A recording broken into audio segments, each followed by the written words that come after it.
চারপাশে প্রচুর মানুষের সাথে দেখা হবে, অনেক ভিড় ঠেলে এগোতে হবে, অনেক রকম কথা কানে আসবে। শুধু আপনাকে যেটা করতে হবে সেটা হলো ইগনোর।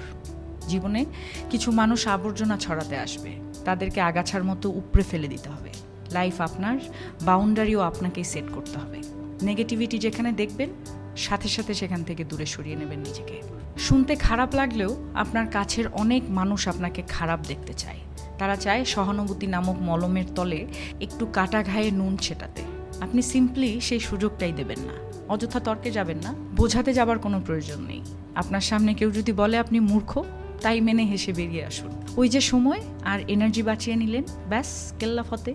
যে যা বলছে শুনে নিন, আর মুচকি হেসে শির দ্বারা সোজা করে নিজের সিদ্ধান্তটা নিজেই নিন।